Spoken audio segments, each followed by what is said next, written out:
जो पार्टी लगातार संविधान की बात कर रही है, उससे अगर आप आपातकाल की बात करो तो वो तिलमिला जाते हैं। ऐसा क्यों? ये सवाल आज मैं इसलिए उठा रहा हूं क्योंकि ये बड़ा इंपॉर्टेंट सवाल है।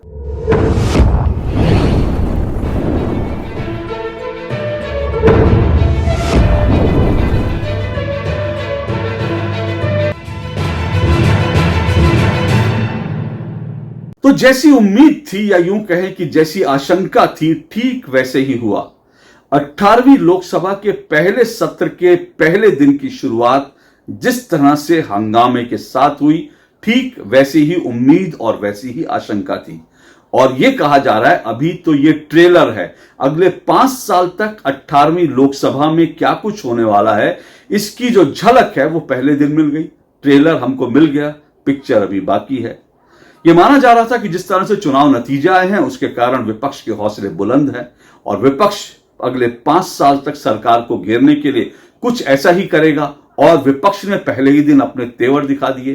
पहले ही दिन जिस तरह से संविधान की प्रतियां लेकर कांग्रेस, समाजवादी पार्टी, आरजेडी के सांसदों ने न सिर्फ संसद भवन परिसर में यानी कि संसद भवन के बाहर जिस तरह का प्रदर्शन किया, ठीक उसी तरह से वो संविधान की प्रतियां लेकर के, जो एक छोटी सी लाल डायरी आजकल अक्सर आप देखते हैं ना कांग्रेस के तमाम सांसदों के हाथ में, राहुल गांधी के हाथ में, वही प्रतियां लेकर के तमाम कांग्रेस के जो सांसद थे वो संसद भवन के अंदर भी गए और संसद भवन के अंदर भी वो दिन भर वो प्रतियां दिखाते रहे।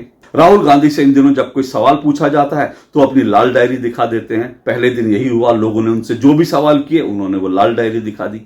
दरअसल कांग्रेस जिस तरह से संविधान की प्रतियां दिखा के, या कांग्रेस और राहुल गांधी जिस तरह से संविधान की लाल डायरी दिखाकर जिस तरह से उन्होंने एक फेक नैरेटिव चुनाव में फैलाया और उसके कारण कांग्रेस को एक जीत मिली, कांग्रेस का कमबैक हुआ। राहुल गांधी जिस तरह से हीरो बन गए, लिमिटेड सही लेकिन वो हीरो बन गए। उनकी सीटें जो है, कांग्रेस की सीटें 50 से बढ़कर 99 हो गई। तो लिमिटेड तौर पर तो कह सकते हैं कि राहुल गांधी लिमिटेड तौर पर एक हीरो बन गए, या कांग्रेस ने उनको बना दिया, जो भी आप माने। लेकिन अब जिस तरह से इस संविधान की प्रतियां दिखाकर, लाल डायरी दिखाकर राहुल गांधी को चुनाव में विजय मिली, चुनाव में जो कुछ उनको परिणाम मिला, उसके कारण अब राहुल गांधी उस लाल डायरी को, संविधान की प्रति को वो छोड़ना नहीं चाहते। अच्छी बात है, उनको दिन रात संविधान अपने साथ रखना चाहिए, संविधान पढ़ना चाहिए, ये अच्छी बात है। कोई भी संविधान को पढ़े, ये अच्छी बात है। लेकिन ये क्या, जो पार्टी लगातार संविधान की बात कर रही है, उससे अगर आप आपातकाल की बात करो तो वो तिलमिला जाते हैं। ऐसा क्यों? ये सवाल आज मैं इसलिए उठा रहा हूं क्योंकि ये बड़ा इंपॉर्टेंट सवाल है। पहले दिन राहुल गांधी, सोनिया गांधी और कांग्रेस के तमाम नेता संविधान की प्रतियां दिखा रहे थे और प्रधानमंत्री नरेंद्र मोदी आपातकाल की याद दिला रहे थे। तो जब कांग्रेस के लोग संविधान की प्रतियां दिखा रहे थे और प्रधानमंत्री नरेंद्र मोदी आपातकाल की याद दिला रहे थे, तो अचानक से मल्लिकार्जुन खड़गे आते हैं और वो ये कहते हैं कि बार बार मोदी जी 1000 बार जो है जब देखो आपातकाल की बात करते रहते हैं। कांग्रेस के लोग भी कह रहे हैं कि जब देखो आपातकाल की बात करते हैं। अरे भाई, आपातकाल की बात करने से क्या होगा? अब ये थोड़ी ये बात जो है वो थोड़ी डाइजेस्ट नहीं होती, ये थोड़ी हैरान करने वाली बात है। कांग्रेस एक तरफ जो है संविधान की बात कर रही है, संविधान की प्रतियां दिखाती है रोज रोज, लेकिन दूसरी तरफ वो आपातकाल की बात करने से, आपातकाल का जिक्र करने से वो तिलमिला जाती है। ऐसा क्यों?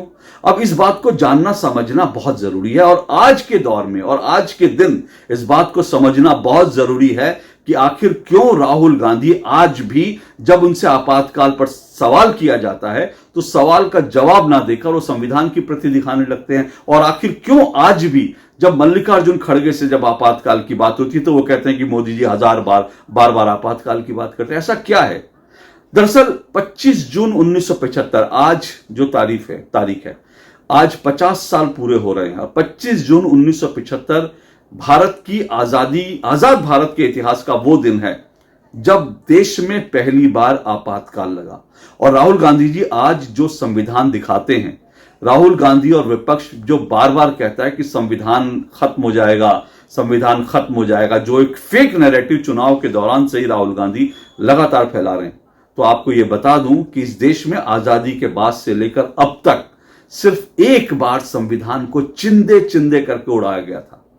संविधान को एक तरह से पूरी तरह से दरकिनार कर दिया गया था। संविधान को यूं कहें कि संविधान को उठाकर कूड़ेदान में फेंक दिया गया था। वो सिर्फ एक बार हुआ था और वो दिन था 25 जून 1975, जो आज का दिन है, 25 जून 1975। और इसीलिए प्रधानमंत्री नरेंद्र मोदी ने 25 जून 1975 से पहले आपातकाल की याद दिलाई। और बीजेपी और तमाम बहुत सारे लोग जो हैं आज आपातकाल की बात कर रहे हैं, जो कांग्रेस को बुरा लग रहा है। आज हम 24 जून को मिल रहे हैं, कल 25 जून है। जो लोग इस देश के संविधान की गरिमा से समर्पित हैं, जो लोग भारत की लोकतांत्रिक परंपराओं पे निष्ठा रखते हैं, उनके लिए 25 जून न भूलने वाला दिवस है। कल 25 जून को भारत के लोकतंत्र में जो काला धब्बा लगा था, उसके 50 वर्ष हो रहे हैं। भारत की नई पीढ़ी इस बात को कभी नहीं भूलेगी कि भारत के संविधान को पूरी तरह नकार दिया गया था, संविधान के लीरे लीरा उड़ा दिए गए थे, देश को जेल खाना बना दिया गया था, लोकतंत्र को पूरी तरह दबोच दिया गया था। इमरजेंसी के ये 50 साल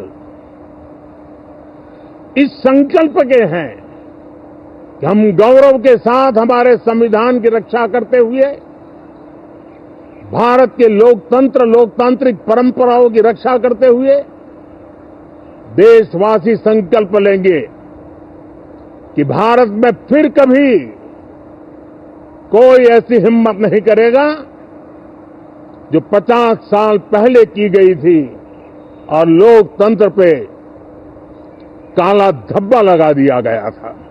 क्योंकि दरअसल ये जो भारत में 25 जून 1975 का जो दिन है, ये आजाद भारत के इतिहास का काला अध्याय है। और ये काला अध्याय कांग्रेस ने लिखा, यानी ये कह सकते हैं कि कांग्रेस का भी ये काला अध्याय है। इसलिए कांग्रेस 25 जून 1975 को याद करने पर तिलमिला जाती है, सवालों का जवाब नहीं देती और बार बार कहती है कि इस दिन को क्यों याद किया जा रहा है। लेकिन मेरा मानना है कि इस दिन को याद करना बहुत बहुत जरूरी है, बार बार जरूरी है, हर बार जरूरी है।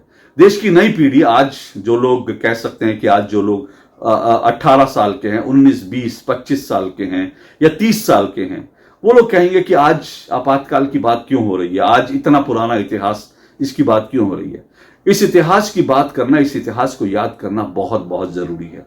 इसलिए जरूरी है क्योंकि फिर मैं कह रहा हूं, इतिहास का ये वो दौर है जब भारत में वो हुआ जो अंग्रेजों के शासनकाल में भी नहीं हुआ था। और ये वो काला अध्याय है जिसको हमें बार बार याद करना चाहिए, क्योंकि जो लोग इतिहास को याद रखते हैं उनके साथ जो है इतिहास की पुनरावृत्ति नहीं होती, और जो लोग इतिहास को भुला देते हैं उनके साथ इतिहास जो है वो दोहराया जाता है। तो भारत में फिर कभी आपातकाल ना लगे, भारत में फिर कभी इमरजेंसी ना लगे, भारत में फिर कभी इस तरह की तानाशाही भारत ना देखे जैसी 1975 में देखी थी। इसलिए बड़ा जरूरी है कि हम आपातकाल को, 25 जून 1975 के इतिहास को हम याद करें, बार बार याद करें। अब मैं आपको बताता हूं दरअसल ये 25 जून 1975 को हुआ क्या था। दरअसल इस 25 जून 1975 से पहले जो है, इंदिरा गांधी उस वक्त देश की प्रधानमंत्री थी, शक्तिशाली प्रधानमंत्री थी। कांग्रेस के जो चट्टे बट्टे हैं वो ये कहते थे Indira is India, India is Indira, यानी भारत जो है इंदिरा गांधी से ही है। इस तरह से कांग्रेस के चट्टे बट्टे कहते थे। लेकिन उसी समय इंदिरा गांधी के चुनाव को लेकर एक फैसला इलाहाबाद हाई कोर्ट का आता है। दरअसल इंदिरा गांधी ने, इससे पहले जो चुनाव हुआ था, उस चुनाव में इंदिरा गांधी ने राजनारायण को हरा दिया था चुनाव, और यह चुनाव था रायबरेली से चुनाव था। लेकिन इस चुनाव को हारने के बाद राजनारायण वो अदालत में गए और उन्होंने इंदिरा गांधी के चुनाव को, उन्होंने सीधा सीधा इंदिरा गांधी के चुनाव को चुनौती दी। राजनारायण की अपील थी, राजनारायण का यह कहना था कि ये जो चुनाव था, इंदिरा गांधी ने सरकारी संसाधनों का दुरुपयोग किया, जिसका आज कांग्रेस आरोप लगाती है ना कि आज सरकारी संसाधनों का दुरुपयोग हो रहा है। तो दरअसल राजनारायण का आरोप था कि इंदिरा गांधी ने चुनाव जीतने के लिए, रायबरेली का चुनाव जीतने के लिए सरकारी संसाधनों का जो है दुरुपयोग किया है। और अदालत में इंदिरा गांधी पर लगाए ये सारे आरोप सही साबित हो गए। 14 आरोप लगाए गए थे और 14 के 14 आरोप सही साबित हुए। और जब सही साबित हुए तो अदालत ने, इलाहाबाद हाई कोर्ट ने इंदिरा गांधी का चुनाव निरस्त कर दिया। कहा यह चुनाव जो है गलत तरीके से जीता गया है, गलत प्रैक्टिस है, और इसलिए उस चुनाव को रद्द कर दिया। अब चुनाव रद्द होने का मतलब क्या था कि चुनाव रद्द हुआ तो इंदिरा गांधी को इसका मतलब है कि प्रधानमंत्री पद से हटना पड़ेगा। जब चुनाव ही आपका अवैध हो गया तो फिर आप प्रधानमंत्री कैसे रह सकती हैं? तो इंदिरा गांधी को प्रधानमंत्री पद से इस्तीफा देना पड़ता और साथ साथ उनको जो है किसी और को प्रधानमंत्री बनाना पड़ता। लेकिन इंदिरा गांधी को स्वीकार नहीं था कि कोई और प्रधानमंत्री बने, इसलिए इंदिरा गांधी ने इस्तीफा देने से इनकार कर दिया और इलाहाबाद हाई कोर्ट का जो फैसला था, जो आदेश था, उसको फाड़ करके कूड़ेदान में फेंक दिया और कहा अदालत कौन होती है मुझको हुक्म देने वाली। और इंदिरा गांधी ने इलाहाबाद हाई कोर्ट का फैसला मानने से साफ साफ इनकार कर दिया। अब यहां पर एक नई चीज शुरू होती है। हालांकि इंदिरा गांधी उस वक्त जो है सुप्रीम कोर्ट जा सकती थी, कुछ और चीजें कर सकती थी, वो उन्होंने की भी, लेकिन इंदिरा गांधी के दिमाग में आ गया कि मुझे कोई कैसे जो है चैलेंज कर सकता है। तो इंदिरा गांधी उस वक्त लगातार कमजोर भी हो रही थी, उनके खिलाफ जो है देश भर में आंदोलन हो रहे थे, महंगाई बढ़ रही थी, जो छात्र जो है आंदोलन देश भर में हो रहे थे महंगाई के खिलाफ। तो इंदिरा गांधी ने क्या किया? इंदिरा गांधी ने तुरंत जो है आपातकाल लगाने का फैसला किया। और जानते हैं आपातकाल कैसे लगाएगा? मंत्रिमंडल में किसी से नहीं पूछा गया, राष्ट्रपति से बिल्कुल नहीं पूछा गया। तानाशाह ऐसे ही होते हैं, ध्यान से सुनिएगा। मंत्रिमंडल में किसी से नहीं पूछा, अपने किसी सहयोगी से नहीं पूछा, इंदिरा गांधी ने तय किया कि आपातकाल लगाना है। और उसके बाद इंदिरा गांधी राष्ट्रपति पहुंचती है, राष्ट्रपति भवन पहुंचती हैं। फखरुद्दीन अली अहमद साहब, ये कहा जाता है कि फखरुद्दीन अली अहमद साहब उस समय बाथरूम में नहा रहे थे, लेकिन उनसे कहा जाता है नहाना वहाना छोड़िए, आइए और इस कागज पे दस्तखत कीजिए। अब किसी की हिम्मत क्या थी, राष्ट्रपति की भी क्या मजाल थी, राष्ट्रपति ने उस कागज पर दस्तखत कर दिए और देश में आपातकाल लग जाता है। ये रात को फैसला होता है। उसके बाद इंदिरा गांधी आती हैं और सो जाती हैं और किसी को बताती नहीं। और उसके बाद रात को क्या होता है? रात को एक फैसला होता है। जितने मीडिया ऑर्गेनाइजेशन थे, जितने अखबार, उस समय टेलीविजन चैनल तो थे नहीं, जितने अखबार थे बहादुर शाह जफर मार्ग पर, उन सबकी लाइट, बिजली काट दी जाती है। इसलिए बिजली काट दी जाती है ताकि देश में आपातकाल लगने की जो खबर है वो किसी को मालूम ना हो, तो अखबारों की बिजली काट दी जाती है। और उसके साथ साथ देश में जो तमाम विरोधी नेता, जब तक इंदिरा गांधी आपातकाल लगाने का फैसला कर रही थी, संजय गांधी और इंदिरा गांधी के जो बहुत खास सहयोगी थे, उन्होंने पूरी विरोधियों की एक लिस्ट बना ली थी और उन सभी नेताओं को जगह जगह से पूरे देश में रात में उठाना शुरू कर दिया जाता है। कोई कानून नहीं है, सब कानून गया भाड़ में, कोई कानून पूछने वाला नहीं है। जिसके नाम लिस्ट में उन सबको उठा उठा के जेलों में पहुंचा दिया गया। इसमें अटल बिहारी वाजपेयी थे, इसमें लाल कृष्ण अडवाणी थे, इसमें जयप्रकाश नारायण थे, इसमें इंदिरा गांधी के जो भी विरोधी था, मोरारजी देसाई थे, इसमें जो है आप सोचिए कि इसमें मुलायम सिंह यादव थे, इसमें लालू यादव थे, जॉर्ज फर्नांडिस थे। तो सब लोगों को उठा उठा के जेलों में फेंक दिया।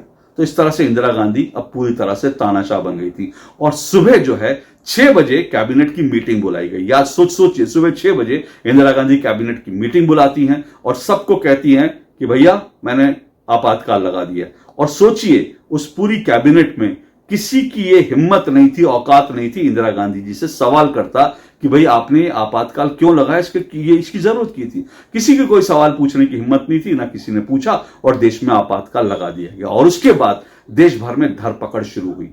ये कहा जाता है एक मीसा नाम का एक कानून बनाया गया, जिस कानून के तहत यह हुआ कि आप पुलिस किसी को भी पकड़ेगी तो उसको अदालत में जाने के लिए कोई आपके पास रास्ता नहीं है।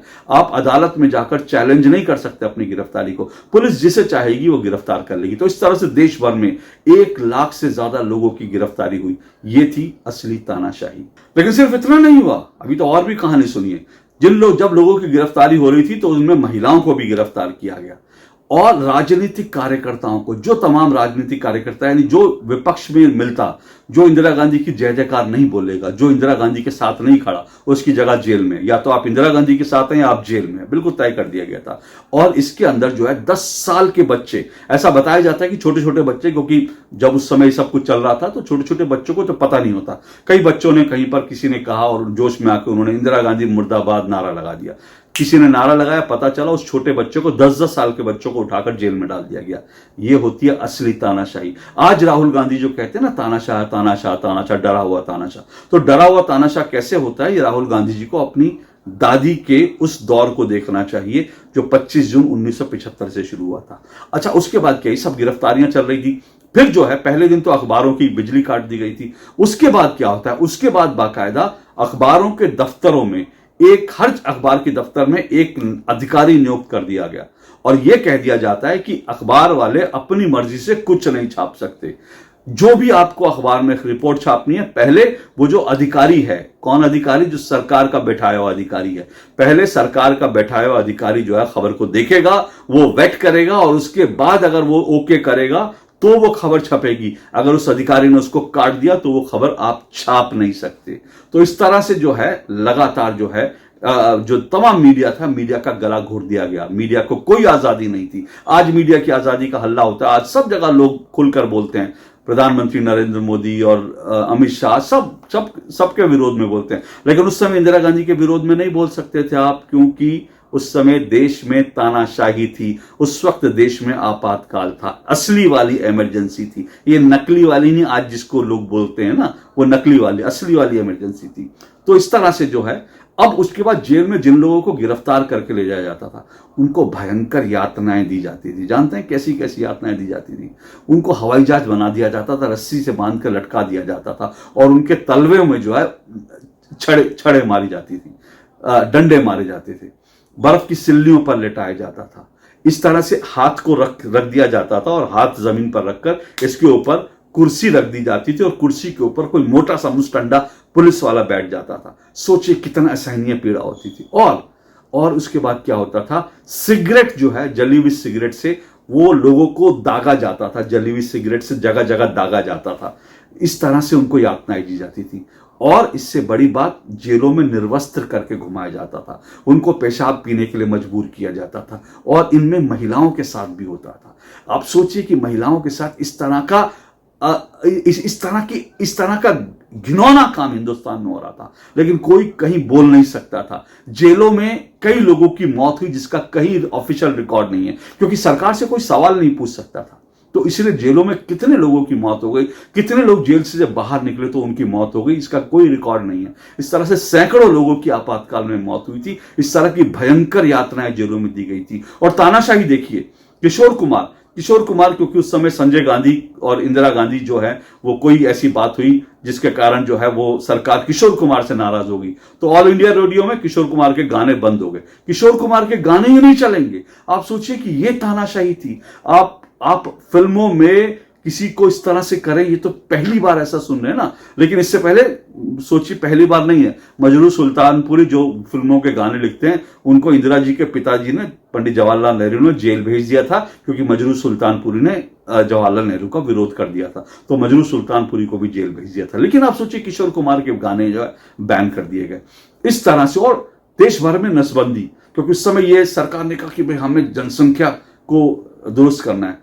85 लाख लोगों की जबरन नसबंदी की गई। नसबंदी का मतलब उसके बाद वो बच्चे देने के लायक नहीं रहे, तो पुरुषों को, बच्चों को, यहां तक कि बच्चों को भी नसबंदी कर दी गई। करीब जो है, मैं फिर कह रहा हूं, 85 लाख लोगों की देश में नसबंदी कर दी गई। कई ऐसे लोग थे जिनकी शादी नहीं हुई थी, जो बड़े छोटे बच्चे थे, उनकी नसबंदी कर दी गई। इस तरह का भयंकर अत्याचार जो है देश में हुआ।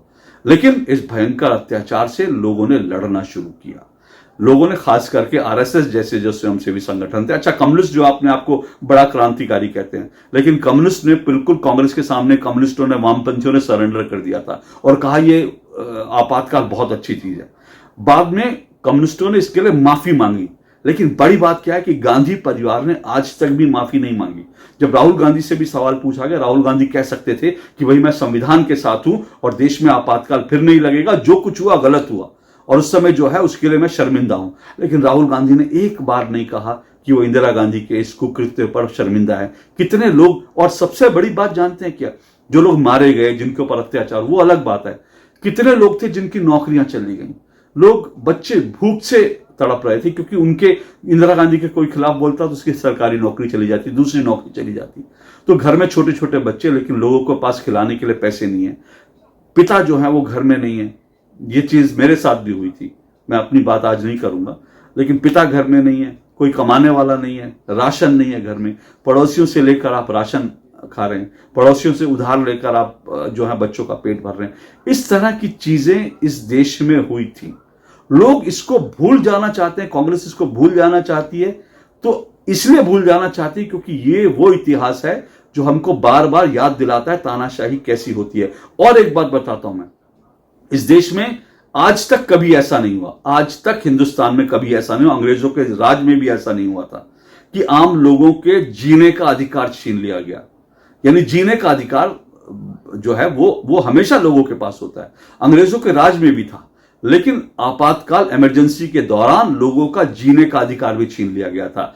अटॉर्नी जनरल ने कोर्ट में खड़े होकर कहा था कि अगर पुलिस कस्टडी में या किसी भी तरह से अगर किसी की मौत हो जाती है तो उसको लेकर सवाल पूछने का अधिकार आपको नहीं है। अगर किसी की मौत हो जाती है तो उसकी रिस्पॉन्सिबिलिटी अदालत तय नहीं कर सकता, ना उसके बारे में जो है सरकार से पूछा जाना चाहिए, प्रधानमंत्री से पूछा जाना चाहिए। सोचिए, किसी व्यक्ति को पुलिस उठा कर लेगी, वो उसके बाद उसकी लाश मिल रही है, आप सवाल नहीं कर सकते, कुछ नहीं पूछ सकते, आपका वो अधिकार छीन लिया गया था। मौलिक अधिकार आपके छीन लिए गए थे। आपके पास अभिव्यक्ति का अधिकार नहीं था, बोलने का अधिकार नहीं था, आपके पास विरोध प्रदर्शन करने का अधिकार नहीं था, आपके पास जो है राजनीतिक प्रदर्शन करने का अधिकार नहीं था, आपके पास जीने का अधिकार नहीं था। तमाम आपके अधिकार आपसे छीन लिए गए थे। ये था आपातकाल जो कांग्रेस के टाइम में आया। इस तरह का आपातकाल जो है, तो आप सोचिए कितना भयंकर दौर होगा। लेकिन लोग उससे संघर्ष किया, आरएसएस जैसे संगठनों ने उससे संघर्ष किया और उसके बाद हिंदुस्तान उससे बाहर आया। इंदिरा गांधी को आपातकाल हटाना पड़ा, उसके बाद इंदिरा गांधी चुनाव हारी, लोगों में इतना गुस्सा था, उसके बाद की कहानी किसी और दिन। लेकिन मोटे तौर पर मैं कहता हूं कि ये देश में जो है काला अध्याय था, इसको भूलना नहीं चाहिए। नई पीढ़ी को, युवा पीढ़ी को आपातकाल के बारे में जरूर पढ़ना चाहिए ताकि उनको पता रहे कि देश में कब जो है अभिव्यक्ति की आजादी नहीं थी, कब देश में तानाशाही थी, और देश में संविधान जो है कब ऐसा मौका आया जब संविधान के चिथड़े उड़ा दिए गए थे। और एक बात, ये संविधान की प्रस्तावना बाबा साहब भीमराव अंबेडकर के नेतृत्व में भारतीय संविधान की जो प्रस्तावना लिखी गई, उस प्रस्तावना को आज तक नहीं बदला गया, आज तक उसमें किसी ने पेन नहीं लगाया। सिर्फ एक बार संविधान की प्रस्तावना बदली गई और वो बदला था इंदिरा गांधी ने, जब संविधान में बाकायदा समाजवाद, सेकुलर समाजवाद का शब्द जोड़ दिया गया। तो आप सोचिए, बाबा साहब भीमराव अंबेडकर के संविधान बनाए, संविधान की धज्जियां किसने उड़ाई? इंदिरा गांधी ने उड़ाई, कांग्रेस ने उड़ाई। और आज कांग्रेस के लोग संविधान की लाल डायरी लेकर घूमते हैं, तो उनसे सवाल तो पूछा जाना चाहिए। आज के लिए इतना ही, नमस्कार।